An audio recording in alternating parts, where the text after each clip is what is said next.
What's going on, everybody, and welcome to Marvel Duel. This is a new game for the channel, but not for me.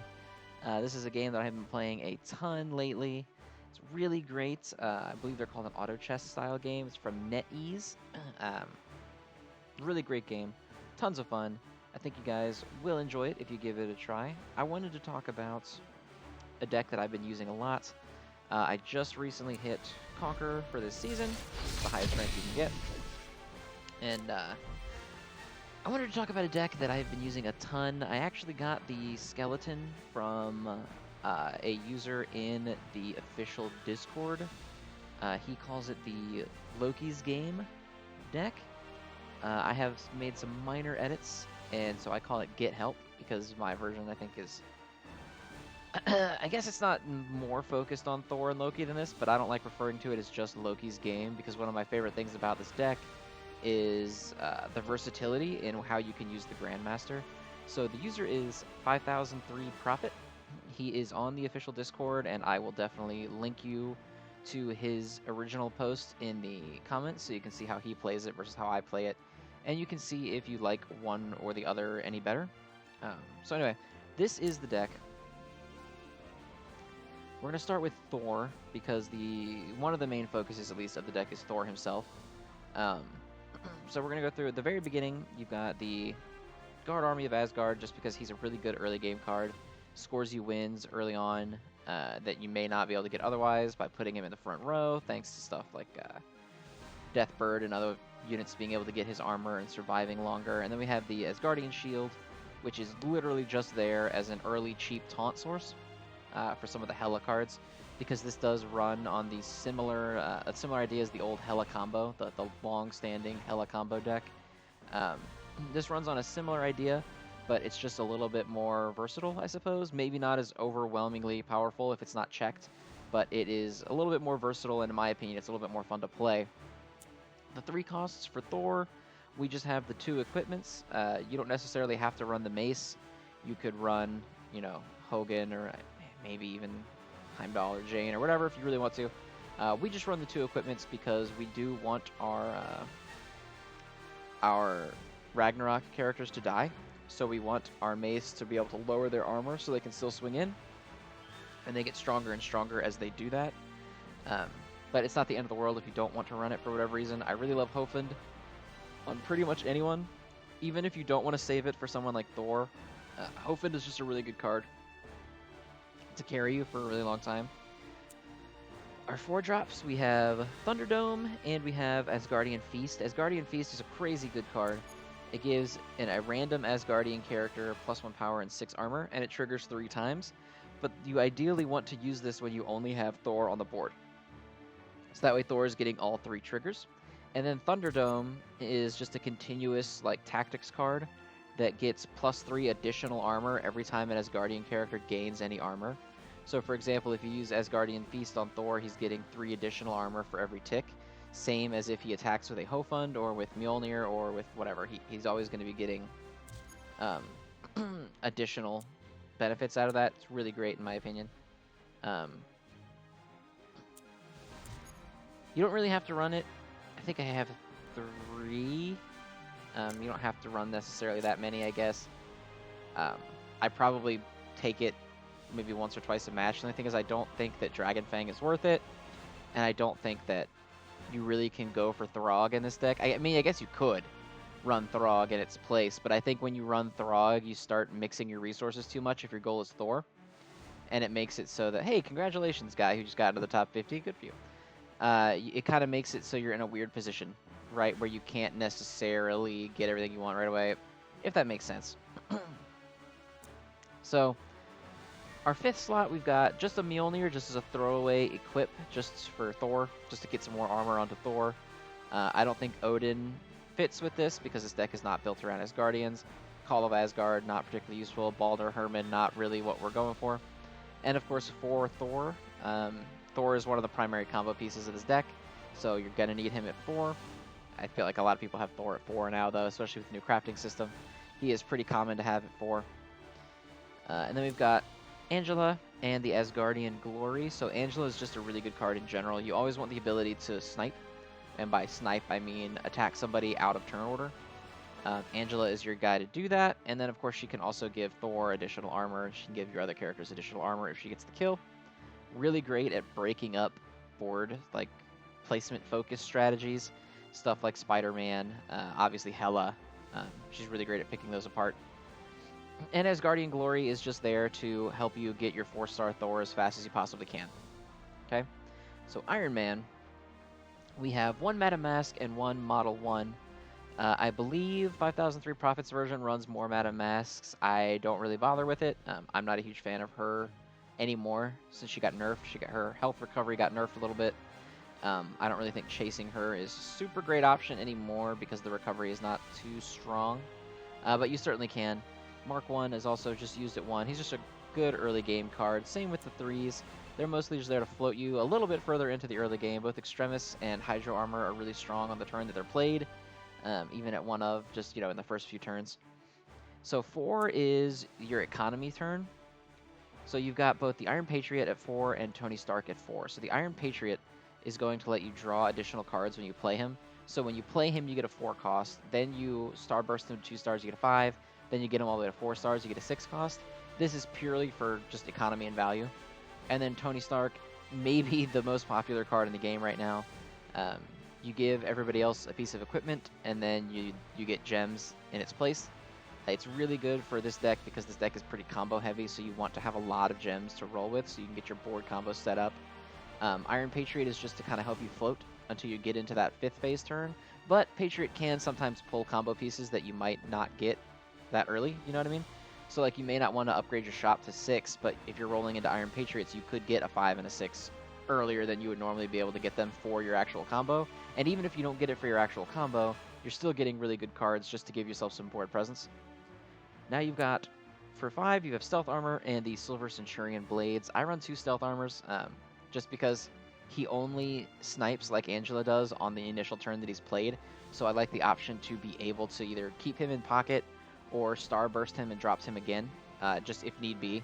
Because some decks, like, actually like this deck, the old Hela combo, generally if you snipe Malekith, you're fine. With this deck, it kind of makes you question who you need to be sniping necessarily. And so if you have someone like Stealth Armor, it can ease that a little bit because you can take out both of the problems.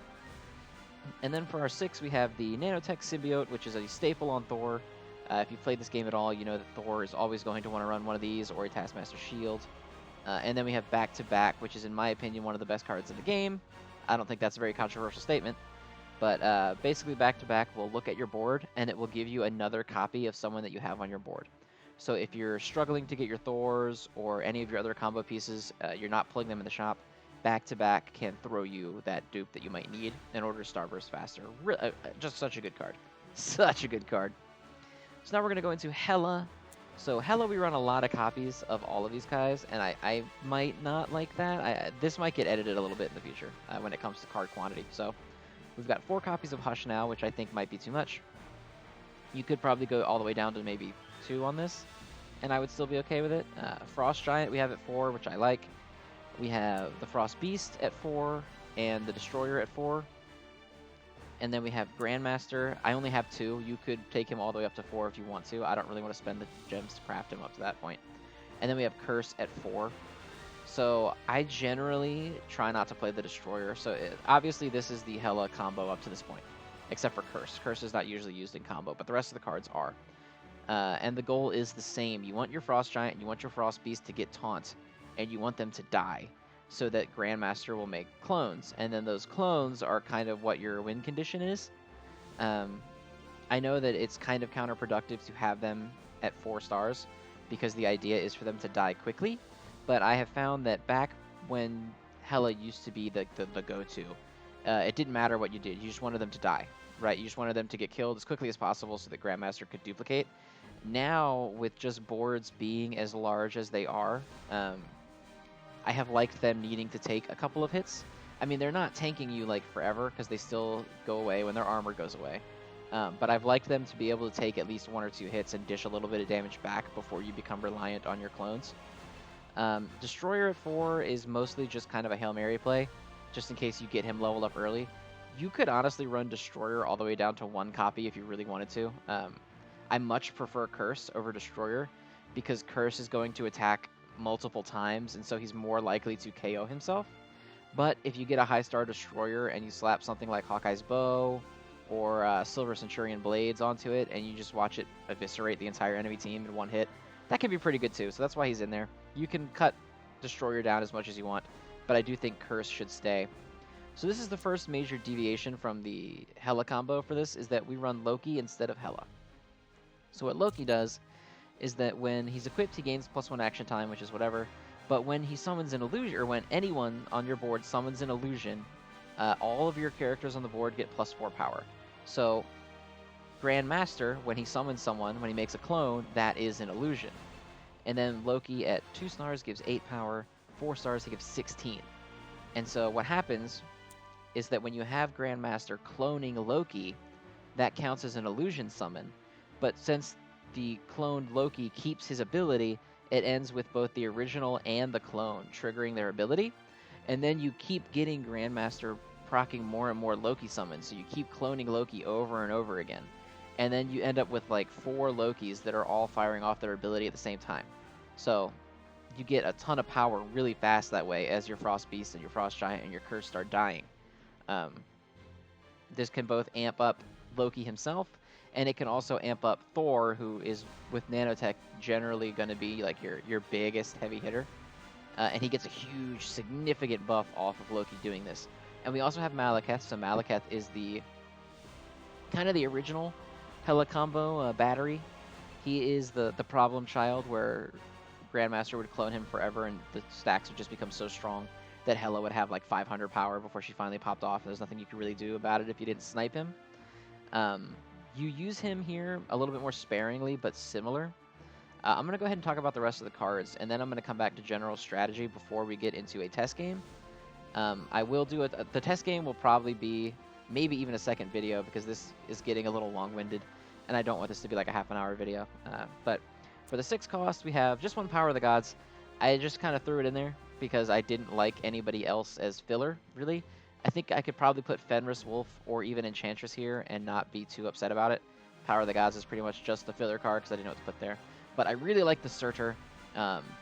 Surtur is one of my favorite cards in the game. I think he's a little underrated, maybe. I think I've seen a lot of people using him, so I guess I wouldn't say underrated anymore. But when you have cards that are as popular as like Ego now and stuff that might take a little while to get rolling, but then they have like 1,000 power, Surtur can sometimes just allow you to bypass that whole thing.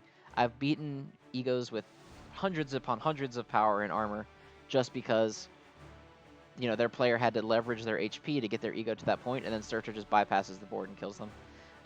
It's one of my favorite things to do. Also, he's a Ragnarok, so you can throw him out front if you want, like in place of Curse or whatever. He has Assault, so he'll go first, even right at the beginning. I still really like Curse, but putting Surtur in the front, he may not die right away, but that's kind of okay, right? So you can have Surtur in the front, and then he can attack, and if he doesn't die... Wow, that was loud! Oh my god, computer, please. You can have Surtur out front, and if he doesn't die right away, that's okay, because as the opponent is picking apart the rest of your board, if Surtur survives until the end, Surtur's going to zap them for, you know, 3 at 1 star. I think it's, what is it, 3 and 6? Yeah. God, 12 if you get him to 4 stars. I don't have more copies of Surtur, and I probably wouldn't run him at 4 anyway because you want Angela and stuff, but it would be funny to zap the opponent for almost half of their life. And then the neutral cards, we have Ghost and Outrider. Ghost is just filler. I think you could run Hydra Elite Soldier here and be just fine. I'm not huge on Aim Soldier because we don't run any healing, but Hydra Elite Soldier or Ghost is fine. In fact, I may value Hydra Elite Soldier a little bit more. For the 3s, I have 1 Urgent Shrink and 1 Wasp. I might up the Urgent Shrinks, but you definitely want Wasp because Wasp is another taunt source for your beasts. Crossbones, he's at 4, and I think that's probably a mistake. I think I would probably bump Crossbones down to 2. He's just a 4-star filler, just to give yourself some board presence while you wait, because you don't want to rush necessarily directly to 5 at the expense of losing every turn on the way to get there. Sometimes you want to get an okay board, and then when you hit 5, that's like your major swing turn, and then you can play the board off and build back up. Resolute Assault I have on there just for some heals. This deck is a bit of a late bloomer, so you want something to at least get you some sustain. I'm not a huge fan of Madame Mask, so I went with Resolute Assault instead. For 5, I have the customary Ant-Man, but you can also run Rallying Cry. Rallying Cry might like help you get a Grandmaster, because Grandmaster really is the crux of the deck, so if you don't have a Grandmaster, it might hurt, and Rallying Cry can at least help you get one. I still run Ant-Man, because I think the item destruction is important.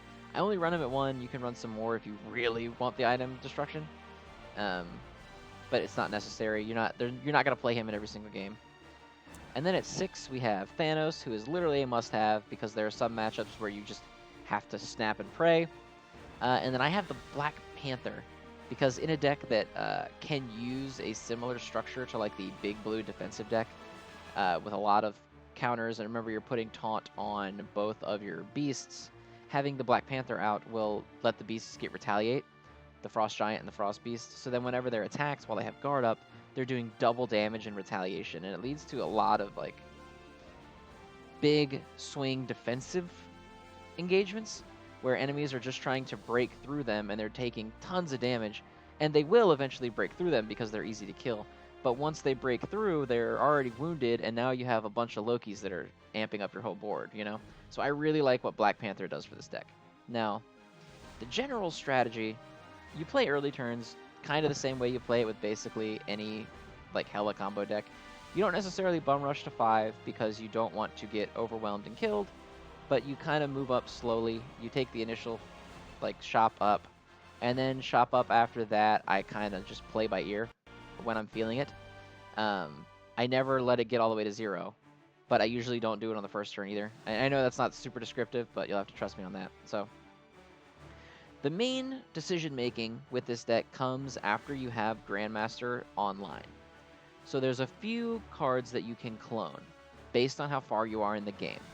So early game Grandmaster, your clone targets are going to be things like Agent Coulson at 2 or more stars, who is really annoying to take down when he starts getting heavy cloned. You're not going to clone anyone like Destroyer. You're not going to clone Curse or anything like that. Your early game targets are mostly going to be the guys that you have like built up at shop 4 with a lot of armor, because armor stays on the clones, but the power is fixed. So if you were to clone someone like Nova, who has, you know, I think, 36 power at 4-star, the clone would only have whatever Grandmaster gives, which I think is 8, 16, and 32, based on the star level. 8 for 1 star, 16 for 2, and 32 for 4. So in early game, at the very least, the name of the game is armor instead of effect. So now when you get into turn 5, there are 3, actually I'd say 4, major targets for Grandmaster cloning at shop 5. So you have Loki, who is the initial concept. Now Loki is the main idea behind the cloning because he amps everybody, including himself, and you just kind of get a really big board. But you can also clone Malekith just to amp whoever's in the back, and that can be Loki, because then let's say your opponent has 1 snipe with like, you know, stealth armor or Hela, you're putting yourself in a position where if they choose to snipe Malekith, then that's fine. You're just going to end up cloning Loki, which is what you originally wanted. If they end up sniping Loki, then you just end up cloning a bunch of Malekiths, and you end up with a really strong Malekith, like what would happen with Hela combo when people would kill Hela and leave Malekith alone. So you kind of create a situation where they can snipe either one and you're still okay. Or they can snipe the Grandmaster, you lose the cloning, but then you have Malekith just building up Loki as much as he possibly can off of all of these turns. You can also clone Thor. Cloning Thor is just fine, just because he's a big body with Retaliate, and then he will also feed off all of that armor because he has innate armor. You know, Thor amps himself based on how much armor he loses. So if you have Thor, just a bunch of clones of him, it's going to be hard for the opponent to take them down until you start getting into the late game where everyone's really built up. I wouldn't recommend cloning Thor past like the late mid game. When you're really hitting the end game, you're not going to win the game with a bunch of 16 power Thors, but he can definitely carry you through a few of the earlier rounds at shop 5. And then the other target is actually a fixed pool card, and that is the Hulk. So what the Hulk does is he gives both power and armor to Guardian characters, which is Thor, which is Black Panther, which is your beasts, your Frost Beast and your Frost Giant. And what that does is every time you clone a Hulk, you're not only amping all of those cards, but you're also amping Hulk himself. And Thor has a funky interaction with armor, whereas when you lose his armor from things like the Hulk's effect wearing off, he still gets the benefit of that power amp. So this card gains half the amount of power when it loses armor in battle, it gains an equal amount, or it gains double the amount of power when it loses armor. So generally when you read that, the interpretation is, oh, well, when he takes damage and his armor gets broken, it translates to power. But that's not really the case. It's actually whenever he loses armor for any reason. So for example, Hulk gives something like, I think a 2-star Hulk gives 20 armor. So when the Hulk is killed, that effect goes away because he's no longer on the board. It's a passive ability while he's on the board. So Thor then loses that 20 armor from the Hulk leaving, and he gains it as power. It interacts with Hulk the same way it would interact with battle damage. So what you can do is you can clone a bunch of copies of the Hulk. Let's go take a look at him real quick, actually, while I'm still talking. You clone a bunch of copies of the Hulk. The Hulk will buff himself and all his clones, and if any of your beasts are still alive. Now, the beasts are probably not going to last that long because you're cloning him. But you are getting at least that one initial clone off of Curse. Where are they in this? That's the card back. I know you can see them in here somewhere. Is there a search button? Yeah. Hulk. There he is. So your other Guardian characters gain at 4-star, plus 4 power, and 40 armor. I usually see him at 2-star. That's mostly that I play him at. So this is your other Guardian characters, right? So he doesn't buff himself. But when you clone him, the clones will buff each other, but not themselves. So you're getting a bunch of buffs, especially to Thor. And when you get a board full of Hulks, 1, they all have Retaliate, so they're dealing double damage in return when they're being attacked. And 2, every time one of the clones gets taken out, Thor is getting that additional amp. So there are so many ways that you can clone in this deck and buff Thor, which is why, again, Thor is going to be your heavy hitter. He's going to be the guy that's going to win you the game most of the time. Personally, I don't think this deck is super top tier.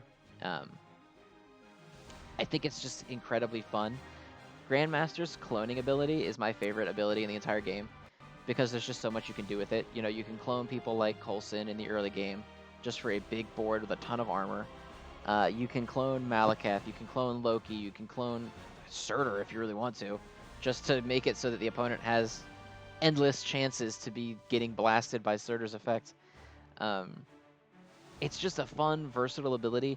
Because it's so dependent on board positioning, there's a lot of ways around it, which I think is why it's not particularly what I would consider top tier. Hydra has the potential to blow it up. It's RNG based, but it's very possible.